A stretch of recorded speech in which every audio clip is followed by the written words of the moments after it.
چودھری صاحب کی بیٹی دلشاد کے لیے ایک بینک مینیجر کا رشتہ آیا۔ لڑکا چونکہ پڑھا لکھا تھا، چودھری کو پسند آیا اور اس نے رشتے کے لیے ہاں کر دی۔ دلشاد کے بھائیوں نے باہم میٹنگ کی اور کہا کہ اگر یہ رشتہ ہو گیا تو ہماری جائیداد میں سے 120 ایکڑ تو کم ہو جائے گا، کیونکہ ابا اپنی بیٹی کو جائیداد میں حصہ تو ضرور دیں گے۔ انہوں نے ایک کرائے کے قاتل کے ذریعے بینک مینیجر کو مارنے کا منصوبہ بنایا۔ کرائے کے قاتل نے وعدہ کیا کہ شادی سے پہلے اس آدمی کو میں مار دوں گا۔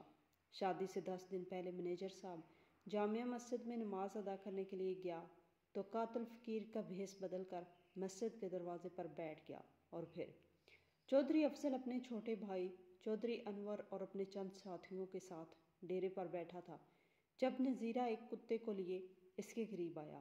اسی وقت ایک بوڑھا شخص جو پھٹے پرانے لباس میں ہاتھ جوڑے چودھری افضل کے قریب آیا۔ تو پیچھے مر، اس نے غصے سے اسے دیکھا۔ ہاں تو بتا وہ اس کا کیا مانگ رہے ہیں؟ چودھری افضل نے نذیرے سے پوچھا۔ 2 لاکھ مانگ رہا ہے چودھری صاحب، مگر میرا خیال ہے کہ 1.5 میں سودا ہو جائے گا۔ نذیرے نے کہا ٹھیک ہے ٹھیک ہے۔ وہ کچھ دیر سوچتا ہوا پھر بولا، سن نذیرے، اس کی تیاری تیری ذمہ داری ہوگی، اس بار ہماری ہار نہیں ہونی چاہیے۔ خوراک آپ کی، محنت میری، پھر کیسے ہارے گا؟ نسلدار کتا ہے چودھری صاحب۔ نذیرے نے عاجزی سے کہا۔ کیا خیال ہے نیکے؟ اس نے چھوٹے بھائی انور کی طرف دیکھا۔ لگتا تو ٹھیک ہے بھائی، میرا خیال ہے یہ آپ کو پسند آ گیا ہے۔ ایسا کر نذیرے، اگر وہ 1.5 میں نہ مانے تو کچھ اوپر دے دینا، مگر سودا آج ہی کر لینا۔ نذیرے نے سر ہلایا۔ بوڑھا جو پیس ہی کھڑا تھا دوبارہ چودھری افضل کے قریب آیا۔ اس کا کیا مسئلہ ہے؟ افضل نے کڑے تیوروں سے ایک ملازم سے پوچھا۔ اس کی بیٹی بیمار ہے سرکار، کچھ پیسے لینے آیا ہے۔ ملازم نے کہا، منشی بابا جان کے ساتھ شہر گیا ہوا ہے، بغیر کھاتے میں اندراج کیے کیسے دے دیں اسے پیسے؟ چل بھائی پیچھے ہٹ، آج تجھے پیسے نہیں مل سکتے، سنا ہے منشی شہر گیا ہوا ہے۔ ملازم نے بوڑھے کو گربیان سے پکڑ کر گھسیٹا اور پیچھے دھکیل دیا۔ نکے ایک تو یہ کمی ہمیں سانس لینے نہیں دیتے، جہاں بھی دیکھو منہ اٹھائے اور جھولی پھیلائے چلے آتے ہیں۔ افضل نے ناگواری سے کہا، آپ کے مظاہرے ہیں چودھری صاحب، آپ کے پاس نہیں آئیں گے تو اور کہاں جائیں گے؟ بوڑھا رندی ہوئی آواز میں بولا، جا جا یہاں سے، جان چھوڑ ہماری۔ جگو لے کر جا اسے۔ انور نے ایک ملازم کو اشارہ کیا۔ جگو اس کے قریب گیا اور کہا، سنا نہیں چودھری صاحب کیا کہہ رہے ہیں؟ کملے بڑے لوگوں کے بڑے خرچے ہوتے ہیں، منشی آ جائے گا تو مل جائیں گے پیسے، آ میرے ساتھ۔ وہ اس کا ہاتھ پکڑ کر گھسیٹتا ہوا اپنے ساتھ لے گیا۔ افضل جو کتے کو پیار بھری نظروں سے دیکھ رہا تھا، اس کے قریب ہی زمین پر بیٹھ گیا اور کہنے لگا، دیکھ نذیرے، اس کی تیاری بہت اچھی ہونی چاہیے، سمجھ گیا نا تو؟ آپ کا حکم سر آنکھوں پر چودھری صاحب۔ نذیرے نے کہا، چل اب لے جا اسے۔ نذیرے نے زنجیر کھینچی اور اسے لے کر چلا گیا۔ افضل دور تک اسے جاتے دیکھتا رہا۔ 2-3 دن گزرے تھے جب بڑے چودھری صاحب اس سہ پیر حویلی پہنچے۔ ڈرائیور نے گاڑی کا دروازہ کھولا۔ تقریباً 60 سالہ چودھری غفور نے جو سفید براق شلوار قمیض اور بڑی سی اونچی شملے والی پگڑی باندھے زمین پر اس طرح قدم رکھا کہ ان کا کروفر ہی نرالا تھا۔ 50 سالہ دبلا پتلا لیکن پرتیلا منشی بھی لپک کر پچھلی سیٹ سے اترا اور ان کے قریب آ کر کھڑا ہو گیا۔ زمین کے کاغذات والا بیگ سنبھال لیا منشی؟ چودھری غفور نے کہا، جی چودھری صاحب یہ رہا بیگ۔ اس نے ہاتھ میں تھاما بریف کیس دکھاتے ہوئے کہا۔ وہ جیسے ہی مہمان خانے میں داخل ہوئے، دونوں بیٹے لپک کر ان کے قریب آ گئے۔ السلام علیکم بابا جان۔ افضل ان سے بلغیر ہوتا ہوا بولا، وعلیکم السلام، سب خیریت ہے نا؟ چودھری غفور ان دونوں سے مل کر صوفے پر بیٹھتے ہوئے بولے، یہاں سب خیریت ہے، ہم تو آپ کی طرف سے فکر مند تھے، 1 ہفتہ ہو گیا آپ کو شہر گئے، کچھ خیر خبر ہی نہیں تھی۔ افضل نے کہا، 2 دن سے آپ کا فون بھی نہیں مل رہا تھا۔ انور نے کہا، تم دونوں کے لیے ہی تو شہر گیا تھا، کچہری کے معاملات آسان نہیں ہوتے، میرے تمام جاگیر اور زمینیں تقسیم کر دی ہیں۔ پھر کچھ دیر ٹھہر کر انہوں نے کہا، تم لوگ اپنی مرضی سے اپنی بہن کا حصہ اسے دے دیتے تو اچھا تھا۔ بابا جان یہ ہماری روایت کے خلاف ہے، عورتوں کو جائیداد میں سے حصہ نہیں دیا جاتا۔ پھر آپ نے بھی تو بس گھوڑے مردے اکھاڑنے کی ضرورت نہیں ہے۔ وہ باتیں کر ہی رہے تھے کہ وہیں بوڑھا اندر داخل ہوا اور چودھری غفور کی جانب بڑھا۔ اوئے تو پھر آ گیا، ساتھ تو لینے دے بابا جان کو۔ جگو شیرا کہاں مر گئے سارے، نکالو اسے یہاں سے، کس نے اسے اندر آنے دیا؟ افضل پھرتی سے اٹھ کر بوڑھے کے قریب گیا۔ میری بات تو سنو چودھری، مجھے بڑے چودھری صاحب سے بات کرنے دو۔ وہ گھگھیاتا ہوا بولا، سنتے ہیں ابھی سنتے ہیں، کہہ دیا نا کچھ کرتے ہیں، ادھر بیٹھو جا کر۔ اس نے دیوار کی طرف اشارہ کیا۔ بوڑھا مایوسی سے سر جھکائے دیوار کے سہارے ٹیک لگا کر بیٹھ گیا۔ چمٹ ہی جاتے ہیں جان کو، وہ بڑبڑاتا ہوا بڑے چودھری صاحب کی طرف بڑھتے ہوئے بولا۔ اسی وقت اچانک حویلی کے اندر سے چیخنے چلانے کی بلند آوازیں آنے لگیں۔ اللہ خیر کرے! چودھری غفور مضطرب انداز میں کھڑے ہو گئے۔ وہاں موجود سب افراد ہکا بکا تھے۔ حویلی کے اندر سے ایک ملازمہ دوڑتی ہوئی آئی۔ اس کی سانس دھونکنے کی طرح چل رہی تھی اور الفاظ صحیح طور سے اس کے منہ سے نہیں نکل رہے تھے۔ وہ پورے وجود سے کانپ رہی تھی۔ بڑے چودھری صاحب وہاں حویلی میں میرا بی بی۔ کیا ہوا میرا کو؟ وہ تیزی سے اندر بھاگے۔ ان کے پیچھے افضل اور انور بھی انداز میں لپکے۔ جوں جوں وہ حویلی کی سمت بڑھ رہے تھے، چیخو پکار اور آہو بکا کی صدائیں بلند ہوتی جا رہی تھی۔ وہ جیسے ہی سین میں پہنچے، وہاں ایک جانب حویلی کی عورتوں اور ملازمین کا جمکھٹا نظر آیا۔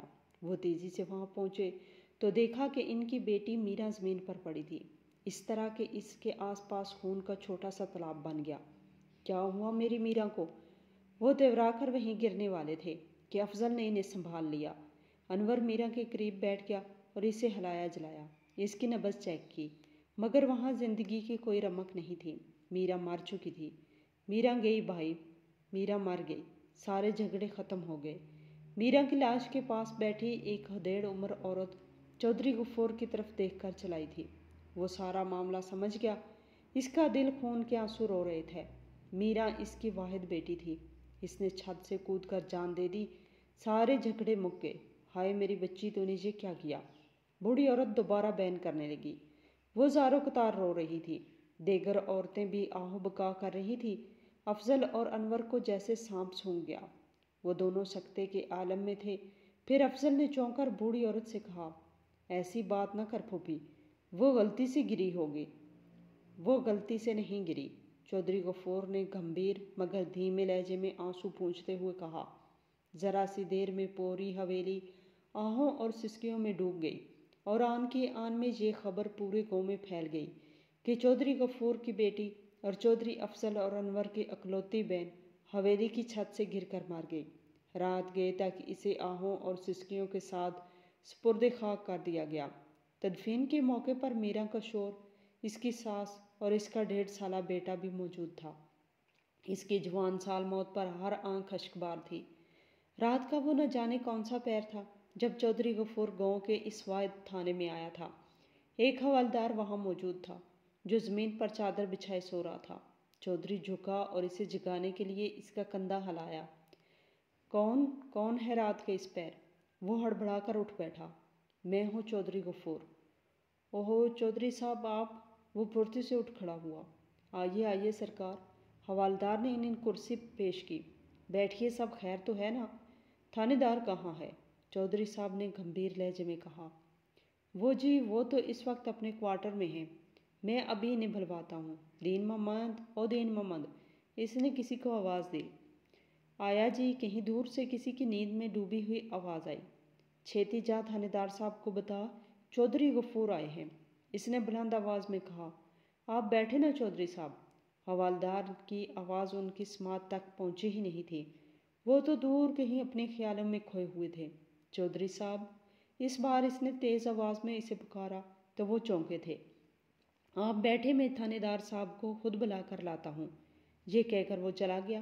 چودھری کسی ہارے ہوئے جواری کی طرح کرسی پر ڈھہ سا گیا اور اپنا سر سامنے میز پر ٹکا دیا۔ چودھری صاحب، آپ اتنی رات گئے اور آپ نے خود آنے کی زحمت کیوں کی؟ کوئی بندہ بھیج دیا ہوتا، میں حاضر ہو جاتا، تھانے دار نے کہا اور تیزی سے چودھری کے مقابل کرسی پر بیٹھ گیا۔ چودھری یوں ہی میز پر سر ٹکائے بیٹھا رہا۔ چودھری صاحب، سب خیر تو ہے؟ اس نے فکر مندی سے کہا۔ تو چودھری غفور نے سر اٹھا کر اسے خالی خالی نظروں سے دیکھا۔ سوالات نہ کر، ایف آئی آر کاٹ قتل کی۔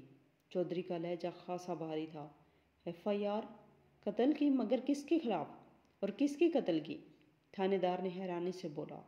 تو لکھ، میں تجھے بتاتا ہوں کہ قاتل کون ہے۔ میں سمجھ نہیں پایا چودھری صاحب، آپ کیا کہنا چاہتے ہیں؟ وہ حیران رہ گیا۔ آپ ذرا مجھے تفصیل سے بتائیں۔ کاغذ قلم اٹھا، چودھری صاحب کی آواز سے کہیں دور سے آتی ہوئی محسوس ہوئی۔ اس نے روزنامچہ کھولا۔ جی فرمائیے، تھانے دار نے کہا۔ تھانے دار جی، کہانی 20 سال پرانی ہے، جب میں دولت اور جوانی کے نشے میں مست تھا۔ چودھری غفور ان دنوں 24 سال کا گھبرو جوان تھا اور میری چھوٹی بہن دلشاد 18 سال کی تھی۔ دولت کی ریل پیل نے مجھے لابالی، بے پرواہ اور عیاش بنا دیا تھا۔ میں تمام وقت اپنے آوارہ دوستوں کے ساتھ موج مستی میں گزارتا تھا۔ اس دن شام ڈھلے جب میں حویلی پہنچا تو مہمان خانے میں پڑوسی گاؤں کے ملک دلاور کی ماں کو اپنے والد سے گفتگو کرتے پایا۔ سلام کرتا وہ کمرے میں داخل ہو گیا۔ وعلیکم السلام، اس کی والد اور دلاور کی ماں بیک وقت بولے۔ میں والد صاحب کے قریب کرسی پر بیٹھ گیا۔ ان کے درمیان گفتگو کا سلسلہ پھر جڑ گیا، جو میری آمد سے منقطع ہو گیا تھا۔ بس چودھری صاحب، ہمیں تو آپ کی بیٹی چاہیے اور کچھ نہیں۔ میرا ایک ہی تو بیٹا ہے دلاور، اور اللہ کا دیا سب کچھ میرے پاس ہے۔ بیٹا دلاور پہلے بینک میں جاب کرتا تھا۔ وہ ایک بینک مینیجر تھا۔ اپنا کاروبار شروع ہوا تو اس نے جاب چھوڑ دی۔ چودھری صاحب مسکرائے تھے۔ میں جانتا ہوں بہن، آپ لوگ جدی پشتی رئیس ہیں۔ ہم اپنی بیٹی کو خالی ہاتھ تو رخصت نہیں کریں گے نا۔ جو اس کا حق ہے اسے دیا جائے گا۔ اس کے حصے کی جائیداد اور زمینیں اس کو ملیں گی۔ 2 ہی تو میرے بچے ہیں، غفور اور دلشاد۔ ساری جائیداد ان دونوں کی ہی ہے۔ جائیداد کی تقسیم کا سن کر مجھے اچنبھا ہوا۔ یہ تو میں نے سوچا ہی نہیں تھا کہ بہن کی شادی ہوگی تو اپنے حصے کی جائیداد بھی لے جائے گی۔ یہ مجھے کسی طرح گوارا نہیں تھا۔ اچھا آپ یہ بتائیں، رشتہ تو پکا ہے نا؟ ہاں ہاں، غفور مٹھائی لے کر آئے۔ چودھری صاحب نے میری طرف دیکھا۔ میں ناگواری کا احساس لیے اٹھ گیا۔ بے حد خوبصورت میری بہن شادو کا رشتہ گھبرو جوان ملک دلاور سے پکا ہو گیا۔ حویلی میں شادی کی تیاریاں جاری تھی، مگر مجھے ان تیاریوں سے کوئی سروکار نہیں تھا۔ مجھے تو کسی لمحے چین نہیں آ رہا تھا۔ ہماری آبائی زمینیں شادو اپنے ساتھ غیر خاندان میں لے کے جا رہی تھی، لیکن میں سوائے ہاتھ ملنے کی کچھ نہیں کر سکتا تھا، کیونکہ جو ہونا تھا وہ ہو چکا تھا۔ چودھری صاحب زبان دے چکے تھے۔ شادی کے دن قریب تھے جب ملک دلاور نے اپنی کزن کو شادو کے پاس بھیجا۔ دلاور شادی کی شاپنگ کرنے کل شہر جا رہا ہے۔ اس سے پوچھا ہے تمہاری کوئی خاص پسند ہو تو بتا دو۔ کزن نے اس سے کہا تھا۔ میں کیا بتاؤں، ان سے کہنا اپنی پسند سے لے آئیں۔ شادو نے شرماتے ہوئے کہا۔ میں کمرے کے قریب سے گزرا تھا جب انہیں یہ گفتگو کرتے سنا۔ تو پھر ٹھیک ہے، میں تمہاری طرف سے اسے بہت سی چیزوں کی فرمائش کر دوں گی۔ اس نے شرارت سے شادو کو کہا۔ ہائے اللہ، وہ کیا سوچیں گے، ایسا نہیں کرنا۔ اس نے جلدی سے کہا۔ وہ کچھ نہیں سوچے گا بلکہ خوش ہوگا، دلاور کی کزن نے ہنستے ہوئے کہا۔ پھر کچھ دیر ادھر ادھر کی باتیں کر کے چلی گئی۔ ملک دلاور کو آخری بار گاؤں کے اسٹیشن سے ٹرین میں سوار ہوتے دیکھا گیا تھا، پھر اس کا کچھ پتہ نہیں چلا۔ اسے شہر میں اپنے جس دوست کے پاس ٹھہرنا تھا وہاں بھی نہیں پہنچا تھا۔ شادی کے دنوں گھر ماتم کدہ بن گئے۔ کچھ لوگوں کا خیال تھا کہ کسی نے اسے پیسے کی خاطر مار ڈالا ہے، کیونکہ اس کے پاس اچھی خاصی رقم تھی۔ کچھ کا خیال تھا کہ اسے اغوا کیا گیا ہے اور جلد ہی تاوان کا مطالبہ سامنے آئے گا۔ پولیس بھی حرکت میں آ گئی اور دونوں طرف کے افراد اور اس کے دوست وغیرہ بھی اسے تلاش کر رہے تھے۔ ان میں اور میرے دوست بھی شامل تھے، مگر وہ تو ایسا غائب ہوا کہ کہیں سراغ نہ ملا۔ ملک دلاور کی اور اس کے خاندان کی کسی سے کوئی دشمنی بھی نہیں تھی۔ پولیس نے نامعلوم افراد کے خلاف اغوا کا پرچہ درج کر لیا۔ اسی سلسلے میں تفتیش کا دائرہ وسیع کرتے ہوئے انہوں نے مجھ سے اور میرے دوستوں سے بھی پوچھ گچھ شروع کر دی، جس کا میں نے بہت برا منایا۔ بہرحال دلاور کا کچھ پتہ نہ چلا، اسے آسمان کھا گیا یا زمین نکل گئی۔ شادو کا رو رو کے برا حال تھا، اس کی تو دنیا ہی اجڑ گئی تھی۔ وقت کچھ آگے سرکا اور کئی سال بیت گئے۔ شادو نے پھر کبھی شادی کے لیے حامی نہیں بھری۔ اس نے شادی نہ کرنے کا فیصلہ کر لیا تھا۔ کچھ عرصے بعد چودھری غفور یعنی میری بھی دھوم دھام سے شادی ہو گئی۔ اس کے بعد یکے بعد دیگرے 2 بیٹے پیدا ہوئے۔ شادو نے اپنے بھائی کی بچوں پر اپنی محبتیں نچھاور کر دی۔ حویلی اور ڈیرے کے تمام انتظامات شادو کے ہاتھ میں تھے۔ اس کے حصے کی زمینیں بھی اس کے پاس تھی۔